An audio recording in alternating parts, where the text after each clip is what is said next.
Okay, we're looking at this problem here, and we have 23 golfers participating in a weekend tournament. Prizes are going to be awarded first, second, third, and fourth place. The number of different ways these four places can be filled by those playing over the weekend is what? So we are placing people, so doesn't matter if you get first place, second place, third place, or fourth place. Yes, the order is definitely going to matter. So we're going to say our sample N is 23, and we're going to figure out how many ways we can arrange these four places. So if you do it the way that I was taught years ago, you have four spots. The first spot, you have 23 to choose from. But now, since you filled a spot, you only have 22, and then 21, and then 20. So if you multiply those four together, you will get 212,520.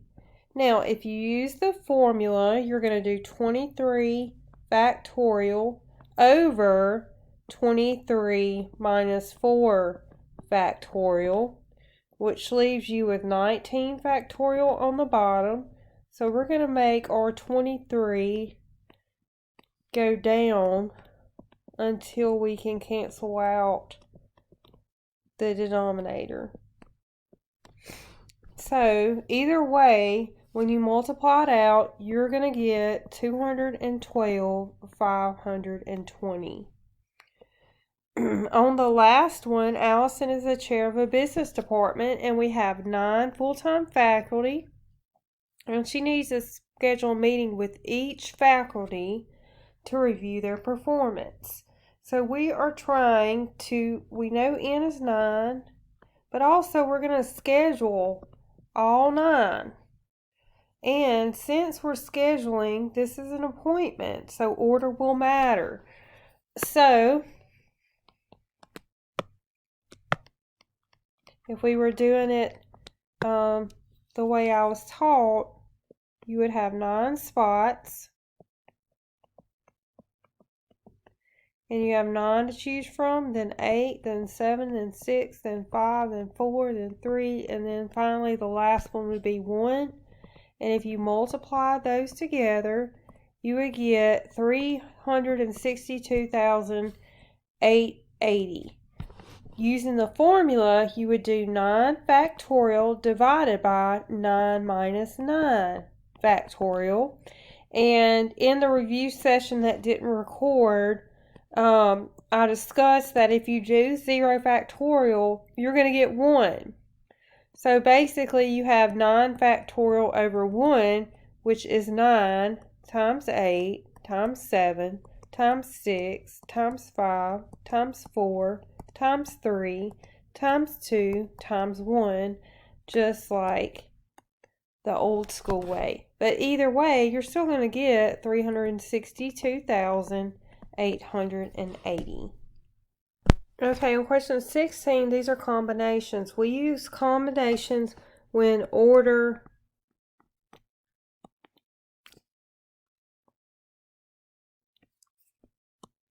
does not matter. So we're not trying to schedule things. We're not trying to order first, second, third, fourth place. So these are examples of combination problems. There are 30 Major League Baseball teams in the National League. 5 of these teams will make the playoffs at the end of the season. The number of unique groups of teams that can make the playoffs is, so N, we have 30 teams, and we're picking 5 to go to the playoffs. So we're not putting them, ordering them in a bracket. We're just saying 5 teams are going. So we're going to get 30 factorial over 30 minus 5 factorial, and then 5 factorial. If you will label what N is and label what X is and have your formulas in front of you, it will make it a lot easier, and then you can just plug in to your formulas. So, I'm not sure what happened there. See if I can get it to, okay. So, 30 and 25 on the bottom and 5. So, I'm going to do 29, 28, 27, 26, and then 25. These are going to cancel, and 5 factorial is going to be 120, so you could basically put 120, because 5 times 4 times 3 times 2 times 1, and when you divide those out, you're going to get 142,506. For the next one, a multiple choice test has 12 questions. So N is 12, and each question has 5 choices. It doesn't matter the order you give the questions or place the answer choices. What's the different ways we can answer these questions? So 12 over 12 minus 5 over 5. So 12 times, we're trying to get to 7 because of the bottom. So they will cancel. And then we know 5 factorial already is 120 from the last problem we did. So you will get, when you divide, 792. On the next one, we have a manager, 18 employees, and we need to select 4 employees. So N is 18, and X is 4, and we need to determine the number of ways that they can be selected. So we're going to do 18 over 18 minus 4 times 4 factorial. So that would be, we're going to get to 14 and then cancel.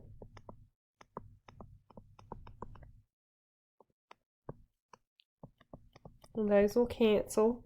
And then you're left with 4 factorial, which is 4 times 3 times 2 times 1 would be 24. And then when you divide that out, you will get, this is one I believe was a mistake too. I believe this is supposed to be 3060 here. Number 17, we're doing a random sample of 7 drivers. So N is 7. And then I skipped the part that 14 of the drivers in Missouri are uninsured. So the probability that they're uninsured is 0.14. So when they give you the probability of something, then this is probably going to be binomial probability. So we know what P is. So to get Q, you just do 1 minus P. I always like to get N, P, and Q just because I know normally I might have to have it. But P and Q should always add up to 1. So that's something to remember. Your probability of success and your probability of failure should add up to 1. So you can always remember that. And we're wanting to know the standard deviation. The formula for the standard deviation of a binomial distribution is actually easier than a normal distribution. It's just N times P times Q and take the square root. So N is 7, P is 0.14, and Q is 0.86. And if you multiply those and take the square root, you will get 0.918. For the next one, we have a survey of 21% of the nursing homes received 5 stars. So a probability of getting a 5 star is 0.21. Failure would be 0.79 because those two have to add up to 100% or 1. And then we're doing a sample of 7 nursing homes. And what is the standard deviation of this distribution? So we're going to take N times P times Q, and we get 7 times 0.21 times 0.79, and that will give you 1.078. Okay, the next one is, we know that 21% of nursing homes receive the 5 stars, and we know that P is 0.21, so Q would have to be 0.79. And then the P and Q should always add up to 1, okay? And then a random sample, we know N is 7. And we want to know what is the probability that exactly 3 of them receive 5 stars. So X is 3. So to find the probability of a binomial distribution where 3 receive 5 stars, and we have 7 in our sample, you're going to do 7 factorial over 7 minus 3 factorial. This should look familiar, the first part.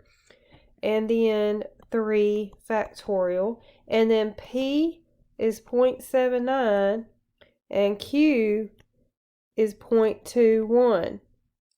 Now, X is the third power, and N minus X, N is 7 minus 3, which is 4.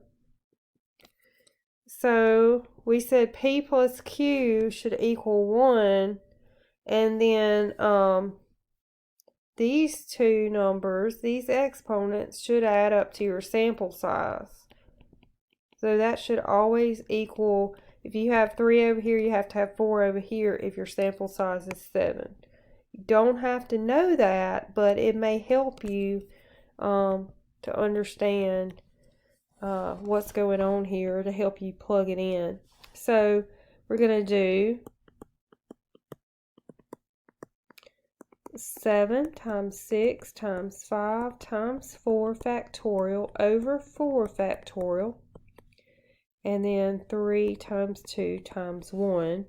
So that, let's go ahead and simplify that. 42 divided by 6 would be 7. And then we're going to do 7 times 0.79 to the third power times 0.21 to the fourth power. And if you have one of the TI-83, you do 0.21 rooftop 4 or 0.79 what I call rooftop 3. But when you multiply it out, let's see, what did we get? You should get 0.1263. Okay, for this problem, 42% of Americans felt their workload was lighter, so P is going to be 0.42, Q would be 0.58, and then the sample is 5, and we want to know what is the probability that none of them felt their workload was significantly more responsible. So X is 0. So I plugged everything in for time purposes, and we're going to get 5 factorial on the top and 5 factorial on the bottom and 0 factorial. Those cancel. 0 is 1. So 1 times anything to the 0 power is 1. And then times 0.58 to the fifth. So basically, it's going to be 0.58 to the fifth, which equals 0.0656.